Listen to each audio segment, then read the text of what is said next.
Good morning, everybody. My name is Buck. Welcome back to my channel, or welcome to my channel if you're new, because I have, I think almost 10, no, 16 extra subscribers. I went to bed yesterday and I woke up with 16 extra subscribers.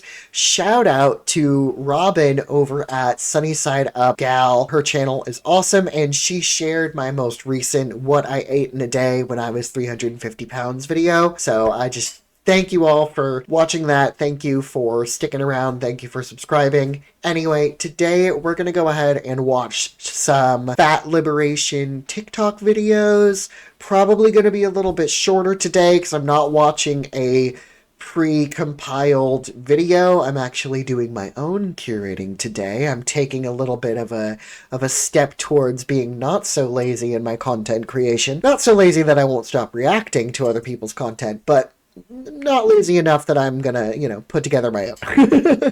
We're just gonna start with the first one. I don't know. I haven't seen any of these. We'll see how good they are. At 16 years old, I had my left ovary removed, cut out of my stomach, completely destroyed by a cyst due to medical neglect. Without other context, she's probably going to explain a little bit. That is, ovarian issues are incredibly common in super obese, morbidly obese, specifically super morbidly obese people. I mean, it's a touchy subject because it's not just necessarily one thing. So the caption, I was gonna pause and then she immediately jumped into it. So the caption is noticing fat phobia exhausting? Why am I always talking about fat liberation? Let me enunciate. Living in a fat body my whole life has made it so I feel I have no choice but to talk about my experience and hope to make life a bit better for other fat people. And this is a reply to a comment that says, while I understand what you're saying, I have a genuine question. Is that not exhausting? Constantly seeing the world like that? And I agree. Claiming fat phobia and making it your whole identity is very much a victim mentality. I know because I used to be in it, and I'm not just talking out of my ass. I'm speaking from experience. I want to be sensitive because, like I said, ovarian issues, those sort of things are brought on and exacerbated most commonly by obesity and obesity-related illnesses. But I mean, it's not the only reason. So she could have gotten sick from another reason. It's just this isn't helping things, Entire life. I've been dieting my entire life. My first thoughts were of hating myself, hating my body, hating my life, dieting, wishing that I could be normal like the other kids. Oh. I was on diets, I was on medications, I was doing trainers. I spent my entire youth dieting, hoping, wishing, and praying that I would be thin. There was periods of time as a kid that I didn't want to be alive because I was fat, and I thought there was no way out. There was nothing that I could do. Right. At about 4. I don't want to interrupt her too much, but I also have to interrupt her fairly regularly for this to be transformative content, so I am sorry that that's probably pretty annoying. But also, if I don't interrupt her when the thought hits, I will immediately forget that I had the thought. So there's clearly a lack of understanding about actual nutrition, and I'm sure her parents didn't really help things if they were just, I don't know, I can't really speak for the parents, but there's usually some issues on that end too when your children are obese and you are making your kids diet all the time. You're putting them on diet pills and training programs and all that stuff. There's a lot of responsibility on the parents themselves for getting their kid into this situation, but once you become an adult, it's on your shoulders. And it seems like she never dealt with her emotional issues, and that her emotional issues have led to a lot of overconsumption, I'll say. There's a lot of excuses and a lot of blame shifting because this is not a child. She's not a child anymore, and I understand that our childhoods, please understand that I really do get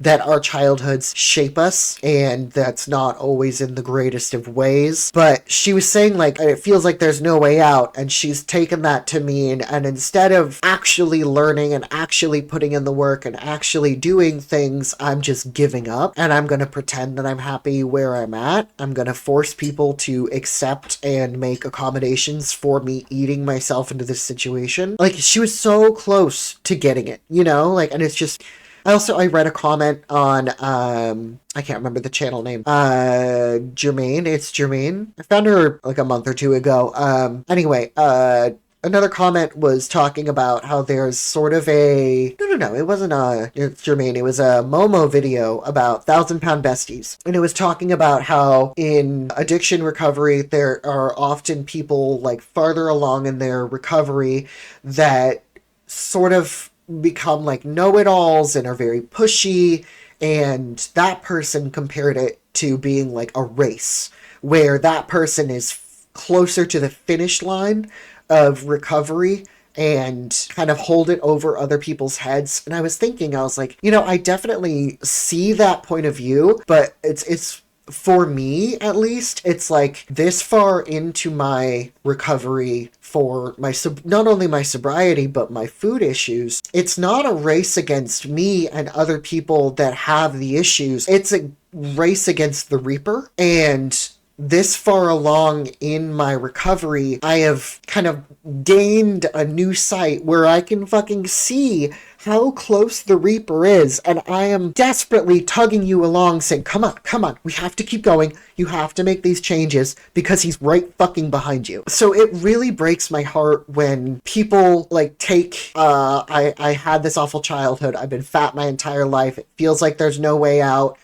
I'm just not going to do anything about it. And instead, I'm going to pretend to love myself, fake it till you make it sort of situation, and guilt other people into carrying that same delusion, because it is a delusion. You're not healthy, you're not safe, you are eating yourself into an early grave, and it breaks my fucking heart. Because, like, it is exhausting. Constantly putting yourself into the victim mentality, into like the victim position. It is exhausting. Excuse me, it is exhausting. I bit my tongue earlier, so my mouth is like filling with saliva and my tongue's a little numb. So sorry if I'm like weirdly enunciating, but like it's exhausting, and it's heartbreaking to see that constant justification. 14, 15 years old, I discovered body positivity, and that was the first time Tess Holliday was the first person I think I ever saw exist in a fat body. Do not listen to Tess Holliday. Do not listen to Tess Holliday. She is getting fatter and fatter, and she is close. The Reaper is catching up. She pretends that she has a typical Anna, but carries around half a Jersey Mike's sub and an entire fun-sized bag of Snickers in her purse and burgers and cookies and all this stuff, but then pretends that she doesn't consume. She's lying to you.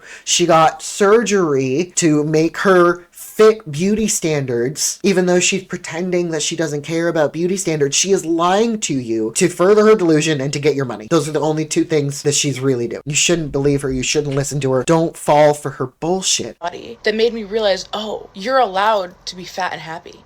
You're allowed to exist in a fat body and not hate yourself and not have to lose weight to have a happy life. Look, yeah, you don't, just because you're fat doesn't mean you have to be miserable. Being fat is directly linked to depression and anxiety. Like, the visceral fat fucks with your hormones. It really does. It makes emotional regulation just 1,000 times harder. And that's not just me talking anecdotally. That is science. That is proven. It is a scientific fact. And losing that visceral fat, losing all the extra weight, is going to help you be a happier person. It genuinely is. Especially when you finally, like when you finally get to the point where you can do fat loss in a healthy, sustainable way. Like, that changes everything. It really does. And I hope that she is able to get to the other side. But this was posted the 14th of December of last year, so not even 6 months ago, like 3 months ago almost. And it just, the deeper you dig yourself, the harder it is to get out of it. So while I desperately hope that she's able to, wait, fab feminist, I'm assuming she, her? Okay, yeah, I'm assuming she, her, doesn't say otherwise. Oh, I really hope that she is able to make it out, really, and live a genuinely happy life, because she's not happy right now. She's not. she's saying it in 1,000 different ways. Like she's not saying I'm unhappy in that exact phrasing, but she's saying it in other ways. Our childhood was filled with doctors, with family, with everyone in my life telling me I had to lose weight. I had to lose weight. I didn't know that it was an option to just be fat. So when I discovered body positivity, it changed my life, truly. Around 15, 16 is when I started my platform, Feminist, and since then, I have gotten more educated, more informed, and even further in my beliefs of not just body positivity, but fat liberation. How old is she? Because obesity ages you. She looks 30. How old is she? I'm gonna be 33 in May. She looks like my age. Is she like, what, in her 20s? I don't know. Is she saying like she started this on Instagram or TikTok? Because she said she started it like at 15 or 16, Fat Fab Feminist. How old is she? Because she's still in her trauma. She is sitting in her trauma. She's stewing in it. And God, I hope she gets out.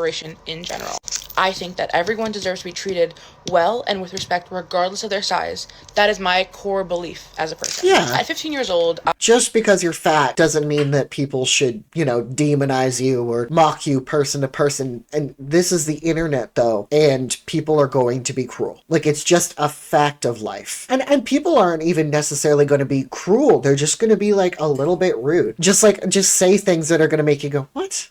Why would you... whatever, just like random little things. It's the internet, and if you can't handle that, like, I'm sorry, you have to get a thicker skin.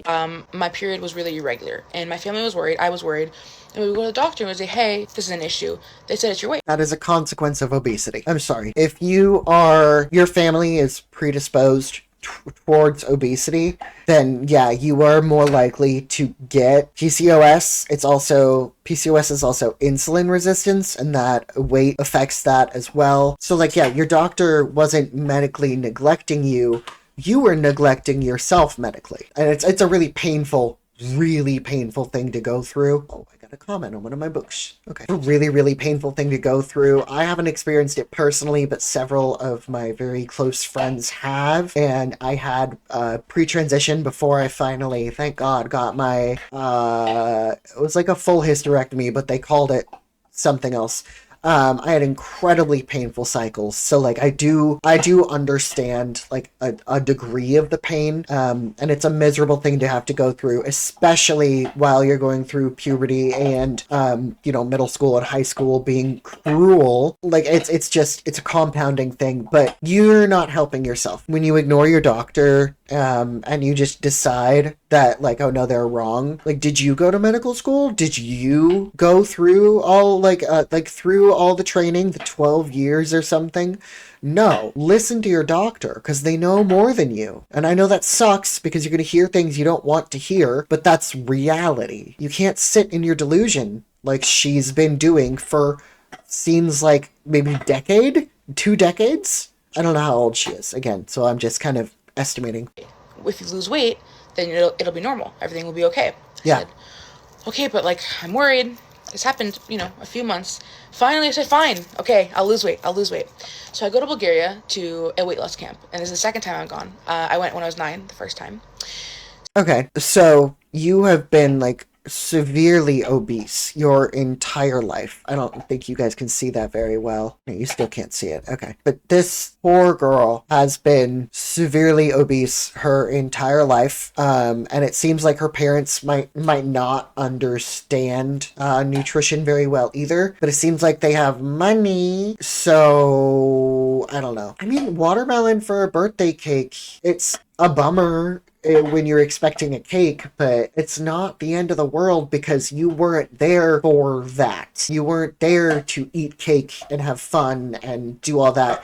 You were there to save your life, and I'm really sorry that it had to be so extreme so young, especially because it looks like it kind of reinforced her negative ideas and her negative understanding of her like weight and herself. I mean, like it sucks and it hurts emotionally, but you can't hold on to that because that's that victim mindset.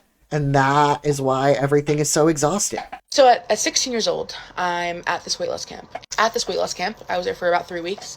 All we ate was fruits and tea. It was a fruit and tea diet. You're in a Okay, so that was a crash diet, and that's why it didn't work. What the fuck?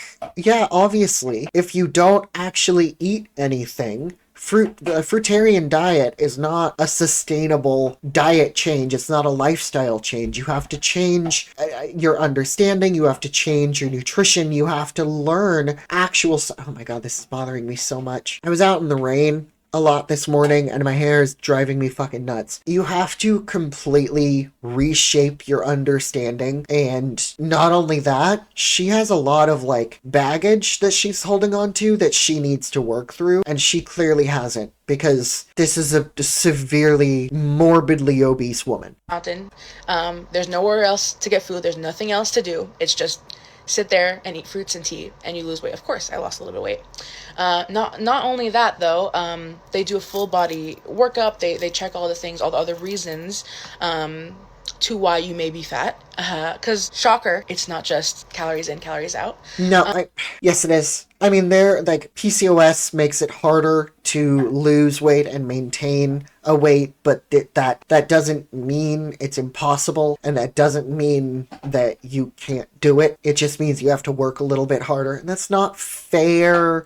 That's not, because that was my big thing. When I was like in fat acceptance and like kind of looking and learning about calories, I was like, it's not fair that calories are like that. It's not fair. Yeah, okay, suck it up. Life's not fucking fair. Yes, I'm picking that up today. Stop texting me. Jesus Christ. It's like my pharmacy won't fill my prescription for like a week straight, and then all of a sudden they fill it and they send me like back to back to back to back texts about it. And I'm like, yeah, you told me 20 minutes ago it was filled for the first time. Yeah, I'm gonna come pick it up today. Stop texting me. Anyway, I hate this pharmacy, but it's the only one around because the other one went bankrupt. But they were really good. I really like them, and I'm so sad. That's not what this is about. Like, she doesn't understand like how to eat regularly and how to eat in a way that's going to satisfy not only her body's needs but like her mental hunger, and she needs therapy. She needs like behavioral therapy. And so they do a test on my ovaries. They do an ultrasound.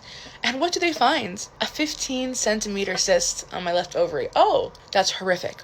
Not only that, there was another cyst inside that. Okay, polycystic ovarian syndrome. That's found out at 15 years old. Like I said, according to the research that I just pulled up, it is directly, if your family is predisposed to it, it is a weight thing. It is because you're gaining weight too fast and too much. And it's an insulin thing. It's like you ate yourself into PCOS. Almost every case, when it's an overweight person, an obese person, because she's not just overweight, she is obese, because you ate yourself into it. And that's harsh, but it's the truth. Almost every single time. All the symptoms for polycystic ovarian syndrome. Was I ever tested for it? No, I wasn't. For those of you who don't know, PCOS has an imbalance of hormones, and one of the biggest issues is weight gain, hair, acne. It's also triggered by weight gain, and that's why your doctor was saying lose weight. Like, her parents definitely failed her, but it also seems like her parents just have no understanding of what like real nutrition is either. So she kind of was just like fucked from the beginning. But that's why, as a grown adult, it's your responsibility to redo your foundation and then build your house, your body back up. It's your responsibility. Don't put it on other people. All that kind of stuff. I come back to the States, and obviously we need it surgically removed. It takes about a year, so the next summer, I'm going to get it removed. At this point, it's 19 centimeters. And we go in for surgery. We have to do a test to make sure that there isn't cancer in it. They remove the cyst, and then I wake up and they tell me they also had to remove my left ovary because it was so damaged from the cyst it could not be saved.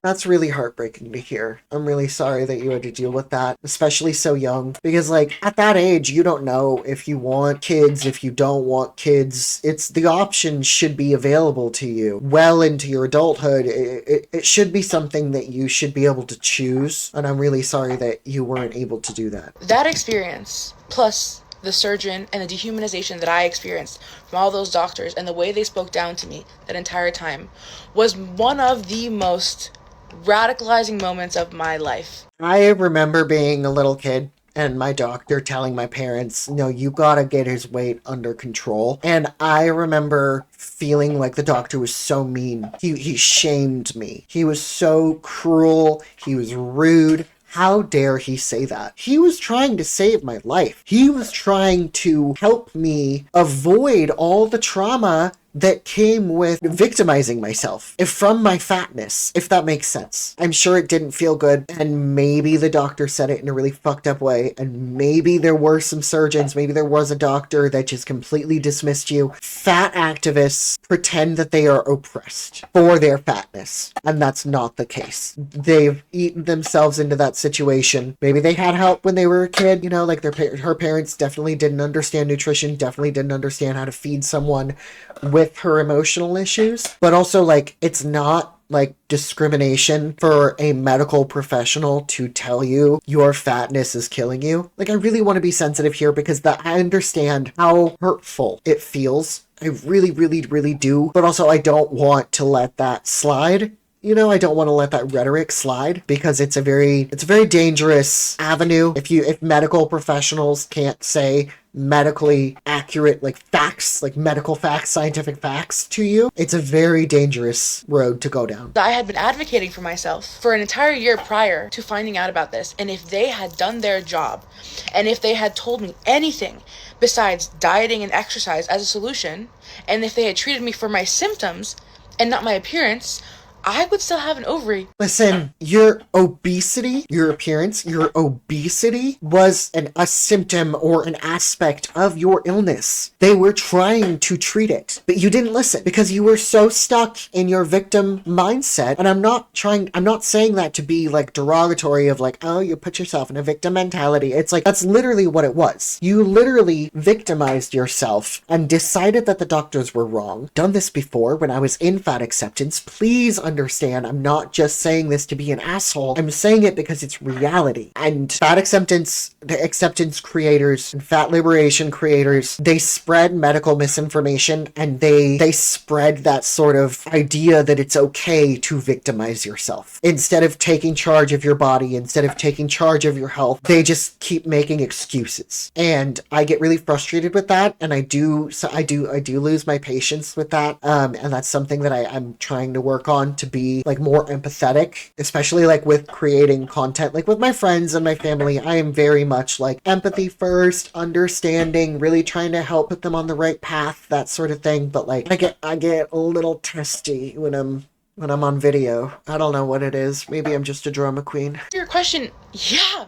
Yes, this is one of the most exhausting experiences of my life, and I've had no choice but to become an activist and to become educated on fatness and fat liberation and fat studies because it impacts every aspect of my life. I am not If obesity is negatively impacting every aspect of your life, you can lose weight. You can do it in a healthy way. You can heal your soul. You can heal your body. She's acting like she was born to be fat. And I think that's like a rhetoric that they push as well, like a set point, like a set weight point or whatever.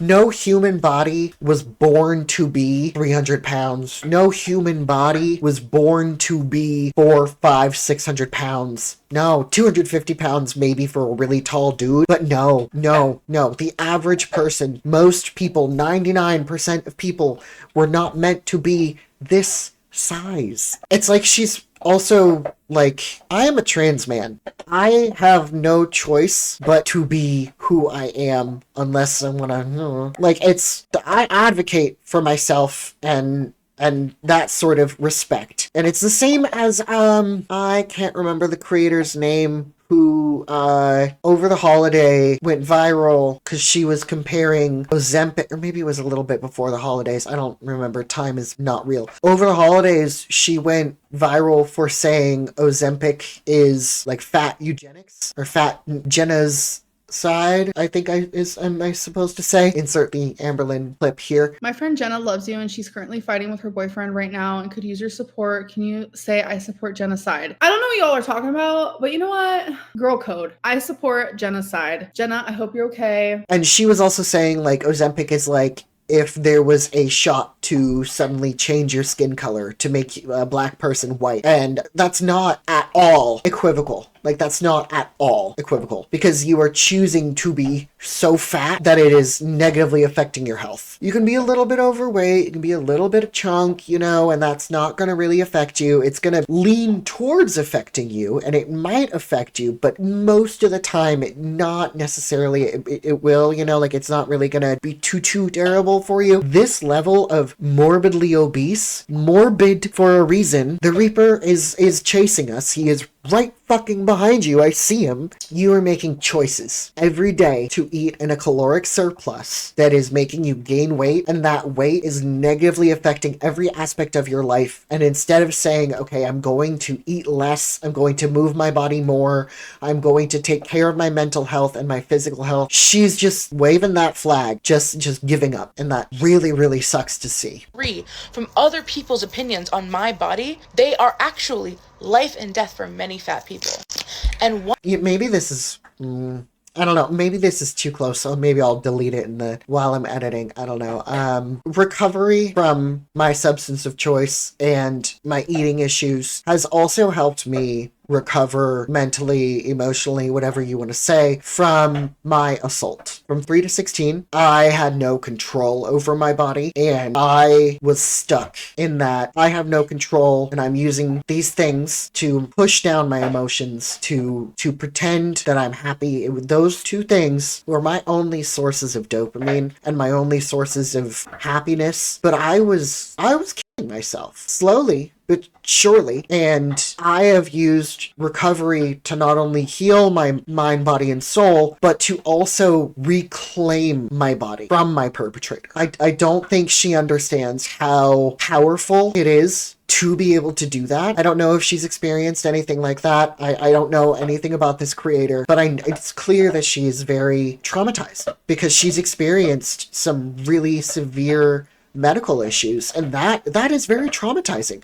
Please understand, I'm not like downgrading that at all. Like, it is a very traumatizing thing to go through, especially as a young teenager. She was like 15 or 16 or something, I think is what she said, when she lost both her ovaries, or just one. I can't recall, but like, trauma plays such a huge part. Shocker, brand news, I'm sure you guys didn't realize, but it plays such a huge part in how we treat ourselves. And I think if she were able to let go of her fatness being her entire identity and start working on finding who she really is underneath all that trauma, underneath all that pain, and nurturing that, it's a scary thing to do, but I really hope she can, you know? I mean, I don't know. It's so liberating to be able to reclaim your body from all that pain, and I don't know.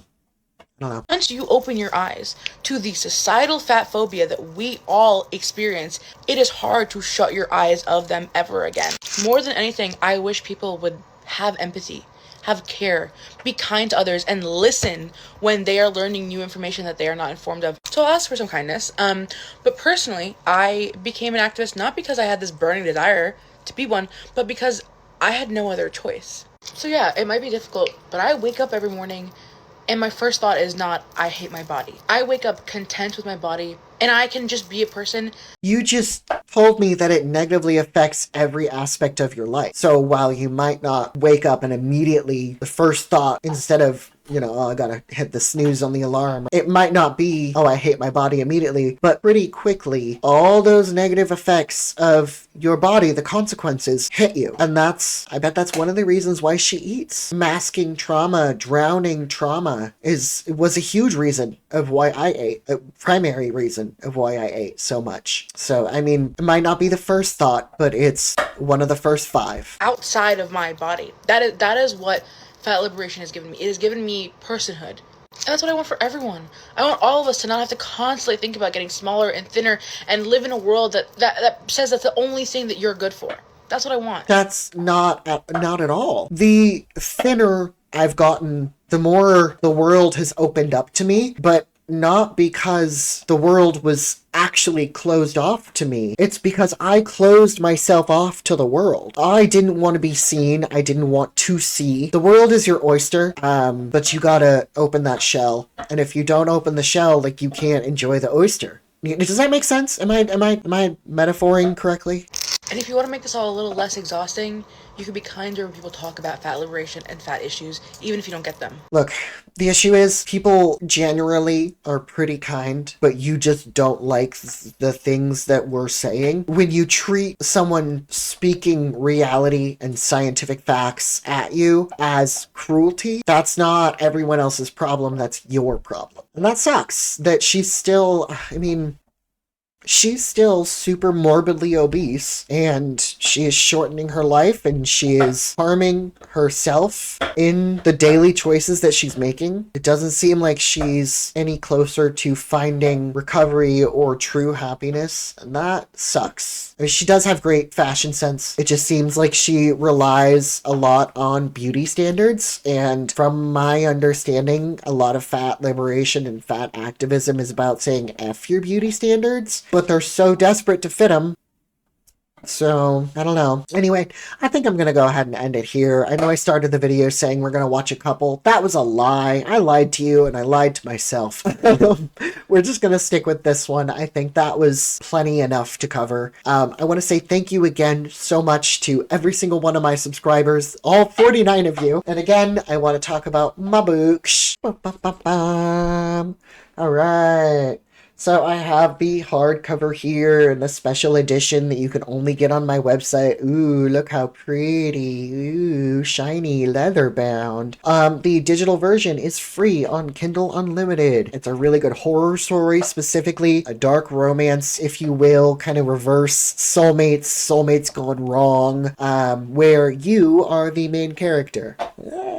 So check it out. Hopefully you like it, and I'll see you in the next one. Bye!